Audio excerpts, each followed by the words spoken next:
Welcome to our deep dive, into the world of growth hacking. Hmm. Today, we're going to be cracking open Sean Ellis's book, Hacking Growth, Oh, nice. to uncover the core principles Okay. behind some seriously impressive growth stories. Right. We're talking Dropbox, we're talking Facebook, even Walmart. Wow. How these companies, big and small, have used this data-driven approach to absolutely explode their success. Yeah. I mean, it's really about getting past, those kind of old school marketing tactics Right. and embracing a more scientific, data-driven way of thinking. So instead of just throwing money at a problem, Yeah. you're finding those pressure points for rapid growth. So Wow. give us the lowdown on growth hacking and what it really means. You've got a company with a fantastic product, say a cloud storage service like Dropbox. Okay. They're up against giants like Microsoft and Google, Right. not to mention a sea of startups all Yeah. vying for the same customers. Classic David and Goliath scenario. It's exactly. The question becomes, how do you, with limited resources, cut through the noise Yeah. and become the dominant player? Right. That's where growth hacking comes in. Okay. It's about ditching those big, expensive marketing blitzes Right. and embracing a more strategic approach. So it's like finding those compound interest opportunities, Yeah. but for growth. Hmm. A series of small data-informed wins that build on each other over time. That's a great way to put it. Yeah. It's not about finding some magical silver bullet. Uh-huh. It's about meticulously testing and refining those small wins Okay. to achieve a massive cumulative effect. Makes sense, but I think a lot of people still view growth hacking as this search for the one brilliant hack that catapults a company to success overnight. Oh, yeah, it's definitely a common misconception. Right. Those aha moments do exist, Mm-hmm. but they're usually built on a foundation of countless smaller victories. Right. And a critical first step is understanding whether your product is truly something people can't live without. Are you solving a real problem they have? Right. It's tempting to jump straight into growth hacking tactics, Yeah. but without that must-have product, Yeah. you're building on shaky ground. It's like all those apps I've downloaded with the best intentions and then never touched again. They Yeah. just didn't click with me. Yeah. How do you figure out if your product is actually solving a problem people care about? The must-have survey is a simple but powerful tool. Okay. Ask your users, how would you feel if you could no longer use product? Mm-hmm. It's about gauging that sense of disappointment, Okay. not just surface-level satisfaction, Interesting. Why focus on disappointment? because it reveals how deeply users rely on your product. Okay.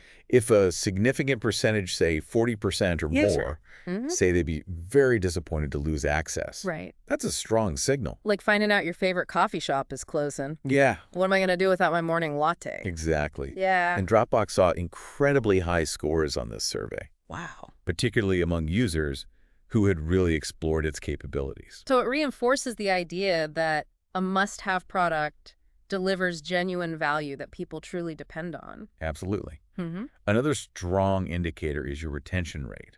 Oh. If people consistently come back and use your product, Right. it speaks volumes. So even if you have a fantastic marketing campaign driving new users, Yeah. if you're losing them just as fast, your efforts are wasted. Mm-hmm. It's like pouring water into a leaky bucket. Precisely, you need to build a solid foundation for sustainable growth. Okay. And that means prioritizing retention as much as acquisition. Okay, so you've got a must-have product. You're tracking retention. Yeah. What's next on this growth hacking journey? Now it's time to assemble your growth team, Okay. which is where things get really interesting. Right. It's about breaking down those traditional silos between marketing engineering and product development. I can imagine that's easier said than done. Those silos can be tough to break down, especially when you have teams that are used to operating independently. That's exactly what growth hacking aims to disrupt. Okay. A true growth team is built on cross-functional collaboration. Mm-hmm. Everyone works together, united by data, Right. and focused on a shared goal: growth. This reminds me of the BitTorrent example from the book. Yeah. Their mobile team achieved incredible revenue growth, like 300% in a year, Wow. by breaking down those silos and making data-driven decisions. It's a fantastic illustration of what's possible when you have a team that's not afraid to challenge the status quo Right. and use data to guide their decisions. Right, but even the most effective teams can hit roadblocks. Oh, for sure. So how do you avoid those moments when a growth team gets stuck? How do you keep the momentum going? It's about adopt what we call a high-tempo testing mindset. Oh. Always experimenting, learning from both wins and losses, and constantly iterating. So it's like that fast fail often philosophy, Yeah. but with a data-driven twist. You're not just throwing spaghetti at the wall. Right. You're analyzing the results and using them to inform your next move. That's a great way to put it. You need a clear framework for generating ideas, Mm-hmm. prioritizing experiments, and rigorously analyzing the results. Walk us through that process. Okay. How does a growth team actually approach this rapid-fire experimentation? You start by diving deep into the data, Okay. what's working, what's not, and what are the user behaviors telling you. Uh-huh. Then you brainstorm a range of potential growth hacks, Right. bringing in those diverse perspectives from across the team. That's where the power of that cross-functional team really shines, right? Exactly. You have people from different backgrounds and areas of expertise all contributing to the idea pool. Absolutely. But then you need to prioritize Right. which experiments are most likely to move the needle, Mm. considering your goals and resources. So it's not about blindly trying every single idea that pops up. Yeah. It's about strategically choosing the ones with the highest potential impact. Precisely once you've launched an experiment, Mm-hmm. it's all about analyzing the data. Right. What worked, what didn't, Yeah. and what are the key takeaways for future iterations. It sounds like a continuous cycle of learning and refinement, It is. driven by that relentless pursuit of growth. But how do you keep track of it all? That's where documentation becomes crucial. Okay. Imagine a growth hacking lab notebook Mm-hmm.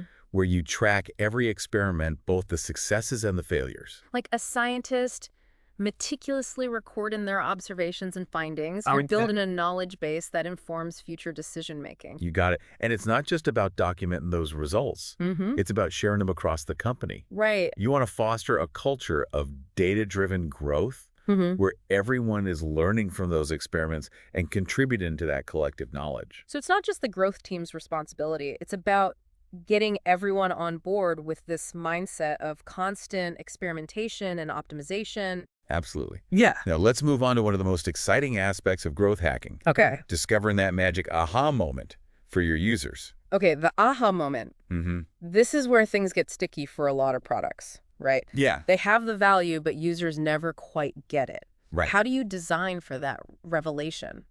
You're absolutely right. The aha moment is that point when a user truly grasps the core value of your product Hmm. and has that this is amazing realization. Okay. Identifying and designing for those moments is crucial Right. because they fuel word-of-mouth marketing and passionate evangelism. Because you're no longer just selling features, you're selling an experience, a feeling. Exactly. The book highlights some incredible examples. Okay. Think about Yelp. Okay. The thrill of discovering that perfect hidden gem Oh, restaurant, yeah. or Facebook with that instant connection to friends and family, Right. feeling plugged into this vibrant network. Okay, I'm seeing the pattern here. You're not just describing the product, you're describing the feeling, the outcome.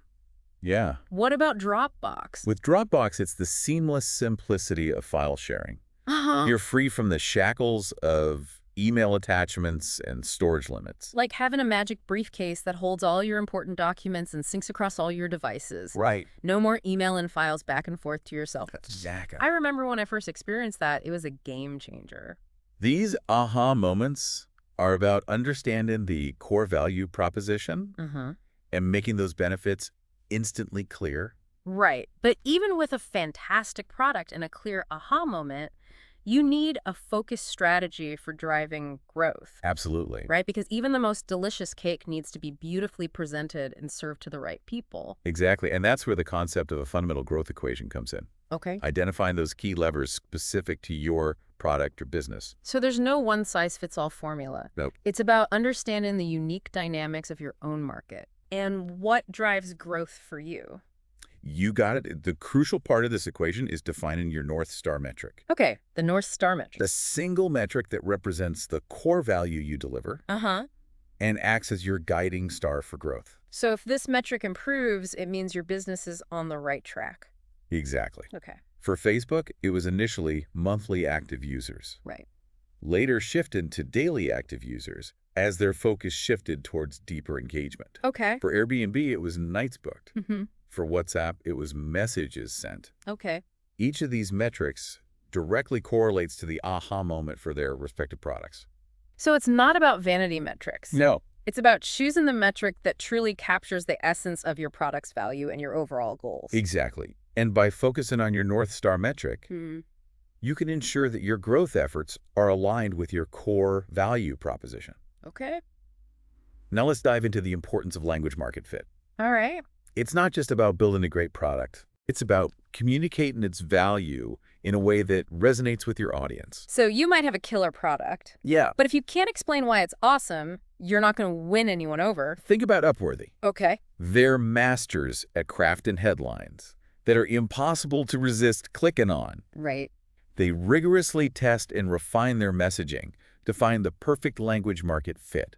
So they're not just winging it. Yeah. They're using data to figure out what language resonates and drives action. They'll brainstorm a huge list of potential headlines, then A/B test them on social media to see which ones perform best. So they're treating language like a scientific experiment. I imagine that approach can be applied beyond just headlines. Absolutely. Yeah. Website copy, ad campaigns, in-app messages. Right. Finding the language that resonates is crucial. Yeah. And sometimes this process can lead to unexpected insights about your product itself. Like that famous case of Febreze. Exactly. Initially marketed as an odor eliminator, Hmm. it struggled to find its footing. They discovered that people were actually using Febreze as part of their cleaning routine, enjoying the fresh scent it added to a clean room. They stumbled onto a completely new way to position the product, Yeah. all thanks to listening to how people were actually using it. So it's not just about finding the right words. Right. It's about uncovering those hidden needs and desires that drive customer behavior. You're absolutely right. It's about using language to unlock a deeper understanding of your target audience.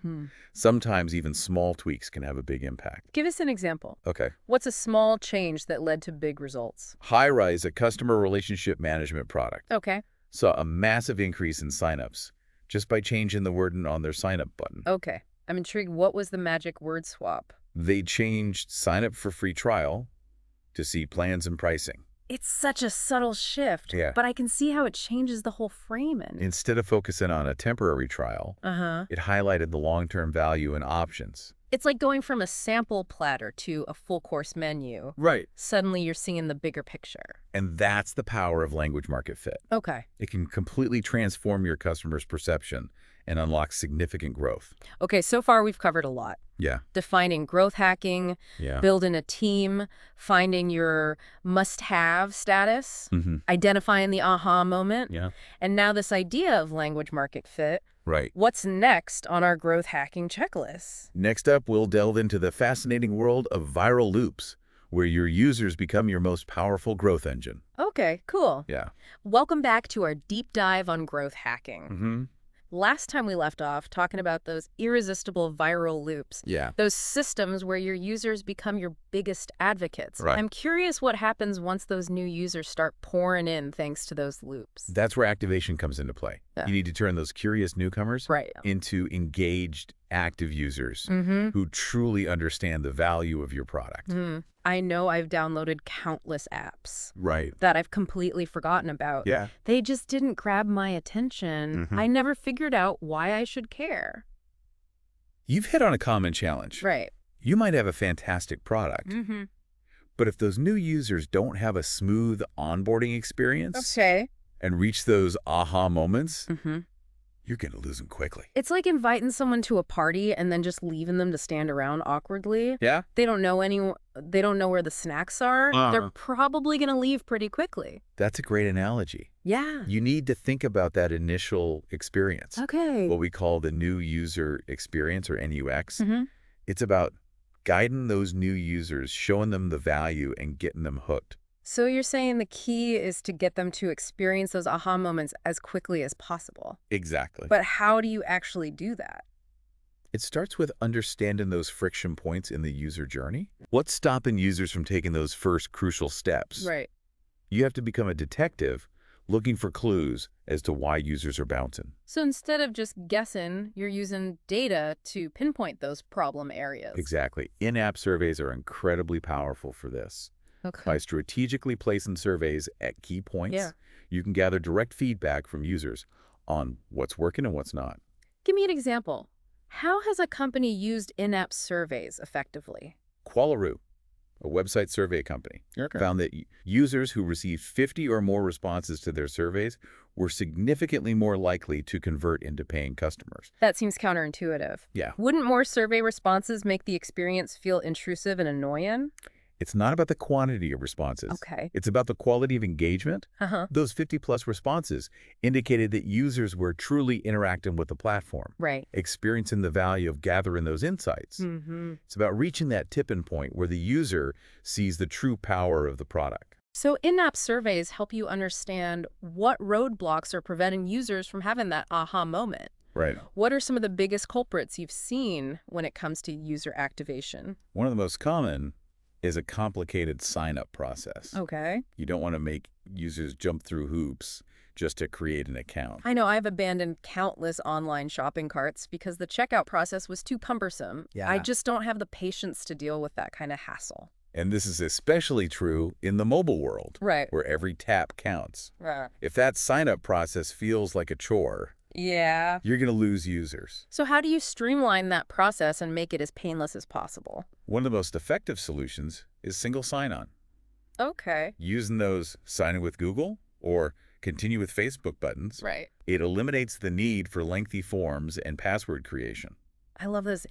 It makes signing up for a new service so much easier. It's about prioritizing user convenience. Mm-hmm. Every step of the way, you want to minimize the effort required from the user. Right. But, and this might sound counterintuitive, Okay. sometimes a little positive friction can actually enhance the activation process. Wait, adding friction? Yeah. Isn't that the opposite of what we're trying to achieve? Think about video games. Okay. If you just throw a new player into a complex game with no guidance, Yeah. they'll likely get overwhelmed and frustrated. Mm-hmm. You need to strategically introduce those game mechanics, guide them through the initial stages, Okay. and reward them for their progress. So you're saying it's about turning that learning process into a rewarding experience rather than a confusing obstacle course. Exactly. And this applies beyond video games. Mm-hmm. By carefully guiding users through those initial learning stages, Mm-hmm. you're deepening their engagement and making them more likely to stick around. It's like those cooking classes where you learn by doing. Yeah, You're not just reading a recipe, you're actively participating, getting your hands dirty, and experiencing that joy of creation. that's a great analogy. Yeah. Josh Ellman, former growth lead at Twitter, Mm-hmm. calls this the learn flow. Oh, yeah. It's about designing a new user experience that's not just functional, Right. but educational and engaging. So you're capturing their attention from the start and leading them towards those aha moments. Exactly. With Huh? Twitter, this involved walking new users through the process of creating a profile, Okay. finding relevant accounts to follow, and understanding how the platform worked. So by the time they completed onboarding, they weren't just registered users. Right. They were active participants ready to engage with the platform. That's the goal, transforming those passive users into active contributors. Right. Now let's shift gears to the next challenge, retention. Okay, so you've got your users activated, they're engaged, they're using the product. Yeah. But how do you keep them coming back for more? Uh-huh. How do you build that lasting relationship? Retention is absolutely crucial, arguably the most important aspect of sustainable growth. Oh. It's far more cost-effective to keep your existing customers happy than to constantly chase after new ones. It's like tending a garden. Mm-hmm. You've planted the seeds, now you need to nurture them, Right. give them the right conditions to thrive. Yeah. If you neglect your garden, those plants are going to wither and die. That's a perfect way to put it. Yeah. Even successful companies can experience growth stalls if they fail to prioritize customer loyalty and retention. It's like a slow leak in a tire. Mm. You might not notice it at first, Right. but eventually it'll leave you stranded. You need to constantly monitor your retention rates, Oh, looking for those early warning signs of churn. so how do you measure retention and get a clear picture of customer loyalty? That's a great question.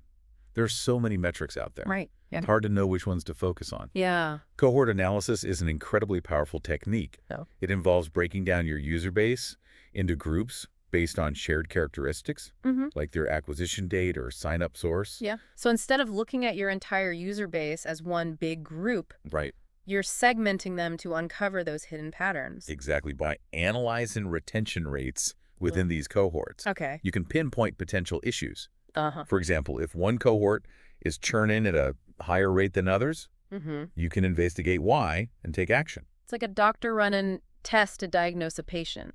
You're Mhm. gathering evidence to understand what needs attention. That data-driven approach is fundamental to growth hacking. Right. You're not relying on guesswork. You're basing your decisions on concrete evidence. Right. So let's say you've identified a drop in retention. Okay. What are some ways to re-engage those users? How do you win back those who are starting to drift away? It comes down to triggers and motivation. Okay. Near Ale, a customer behavior researcher, created the hook model framework, Okay. which focuses on building engagement loops that lead to habit formation. We all know how powerful habits are once they're established. It's almost effortless to maintain them. Exactly. The hook model describes a cycle. Okay. Triggers prompt us to take an action, Mm-hmm. which leads to a reward, Mm-hmm. which then encourages us to invest further in the product or service, Right.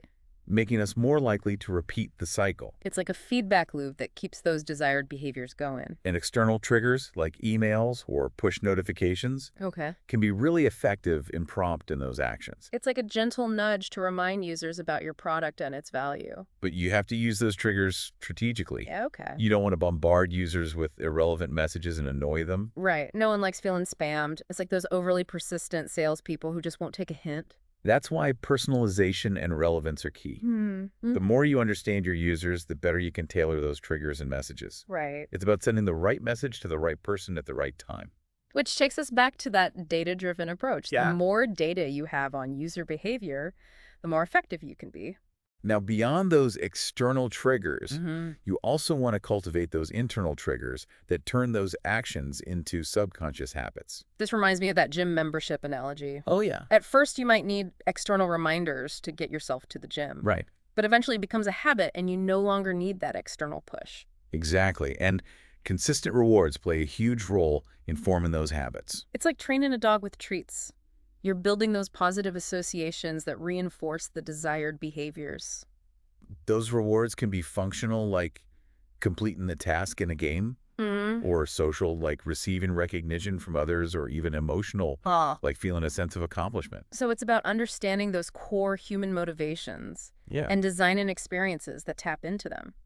Uh-huh. Mm. What are some other effective ways to boost retention? Mm-hmm. Building a sense of community and belonging can be incredibly powerful. Okay. When users feel connected to others, Mm-hmm. they're more likely to stay engaged. Think about those online communities that form around shared interests, like book clubs or gaming forums. Right. People crave those connections with others who share their passions. Yelp's Elite Squad program is a great example. Okay.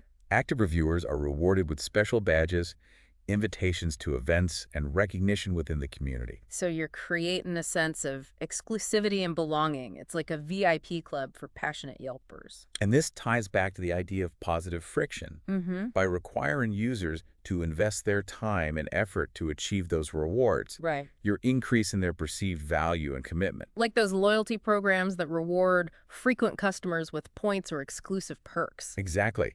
And ambassador programs like those used by Airbnb and Dropbox Mm-hmm. are incredibly effective in leveraging those social motivations. You're essentially turning your most enthusiastic users into brand advocates who spread the word and attract new users. It becomes a virtuous cycle of growth. Right. Now let's move on to the final frontier in our growth hacking expedition: monetization. We've mastered activation. We've cracked the code on retention. Now it's time to talk about turning those engaged users into revenue. It's one thing to have a thriving community, Right? but ultimately you need to convert that engagement into a sustainable business. We're back for the final stretch of our deep dive into growth hacking. We've covered activating new users, building that loyal following, and even navigating that tricky terrain of monetization. It's been quite a journey. Now I'm curious about the long game. Okay. How do you keep that momentum going and Yeah. avoid hitting a growth plateau? That's the challenge that keeps even the most successful companies up at night. Yeah. It's one thing to achieve initial success, Right. but sustaining that growth over the long haul requires a different kind of strategy. Okay. The book highlights Facebook's growth team as a prime example. Mm-hmm. They played a crucial role in the company's phenomenal growth trajectory. They have achieved almost mythical levels of success. I know, right? But I imagine even they've faced their fair share of hurdles along the way. Oh, absolutely. What are some of the key insights we can glean from their journey? One of the biggest takeaways is that growth hacking is not a destination. It's a mindset. Oh, yeah. It's about constantly adapting, experimenting, and evolving your approach to match the ever-changing landscape. So it's not about finding that one magic formula and then calling it a day. Right. You're saying it's about continuous improvement and a willingness to embrace new challenges. Precisely. And one of the biggest dangers is complacency. Okay. When companies become too comfortable with their success, Right. they become vulnerable to being disrupted. It's like that saying, what got you here won't get you there. Mm-hmm. Past success is no guarantee of future performance. Right. You've got to keep pushing the boundaries and looking for new opportunities. Exactly. The book outlines several common causes for growth stalls. Okay. One is over-reliance on specific channels. Yeah. If you're putting all your eggs in one basket, Yeah. you're setting yourself up for trouble when that channel becomes saturated or ineffective. Yeah. It's like relying solely on print advertising in the age of digital marketing. Right. You're missing out on a vast landscape of potential customers. Another pitfall is failing to adapt to market shifts. Yeah. The business world is constantly evolving, and if you're not keeping pace, you'll quickly fall behind. Think about those companies that clung to their old ways of doing business and refused to embrace new technologies. Right? They became dinosaurs, unable to compete in the modern world. Another danger is losing sight of your core product or service. Hmm. It's tempting to chase after every shiny new opportunity, Right? but it's crucial to stay focused on what you do best Yeah. and what truly differentiates you in the market. Like a chef trying to master every type of cuisine and ending up with a muddled menu that lacks a clear identity. Mm-hmm. Sometimes it's better to focus on perfecting those signature dishes that made you a culinary star. That's a fantastic analogy. Thanks. And along with staying focused, continuous innovation is key. It's not enough to simply maintain your existing offerings. Right. You need to constantly look for ways to improve, enhance, and delight your customers with new features and experiences. It's like those tech companies that are constantly releasing new software updates and adding exciting features. Right. They're not resting on their laurels. They're relentlessly pushing forward. That's exactly the kind of drive that separates companies that achieve sustained growth from those that fade away. So it sounds like a combination of factors is at play. Avoiding complacency, diversifying your channels, adapting to market shifts, staying true to your core offerings, and continuously innovating. You've got it. And underpinning all of these is that data-driven mindset we've been discussing throughout this deep dive. Data is the compass that guides you through the unpredictable waters of the business world. Absolutely. It helps you make informed decisions and navigate those inevitable challenges. As we wrap up our exploration of growth hacking, I want to leave you with a few key takeaways. I'm all ears. It feels like we've uncovered a treasure trove of valuable insights. First and foremost, remember that growth hacking is a mindset, not a quick fix. Okay. It's about wholeheartedly embracing experimentation, data analysis, and relentless focus on growth as an ongoing process. It's like adopting that growth mindset we hear so much about. It's about seeing challenges as opportunities, learning from setbacks, and constantly striving to improve. Secondly, data is your most valuable asset. Okay. It informs every decision from refine your product to crafting your marketing strategies. It's like having a superpower that allows you to see into the minds of your customers, understand their motivations, and anticipate their needs. And lastly, don't be afraid to experiment and learn from failures. Okay. Every experiment, whether it succeeds or not, provides invaluable insights that you can use to fuel your future growth. It reminds me of those scientific breakthroughs that often come from unexpected failures. Sometimes the biggest leaps forward come from those moments when we stumble and then take the time to learn from those mistakes. Now, as you embark on your own growth hacking journey, I want to leave you with one final question to consider. Okay. What areas of your business are ripe for experimentation? That's a great question. It's prompted me to look at my own work with a fresh perspective and think about how I can apply these principles to unlock new growth opportunities. And what's one small change you could implement today to start moving the needle? Mm-hmm. Remember, it's those small wins, those incremental improvements that compound over time and lead to remarkable results. That's a powerful call to action. It's a reminder that we don't need to wait for some grand inspiration or a stroke of genius. We can start taking action today. Experiment, analyze, iterate, and keep pushing forward on that journey toward unstoppable growth. Couldn't have said it better myself. Thanks for joining us for this deep dive into the world of growth hacking. Until next time.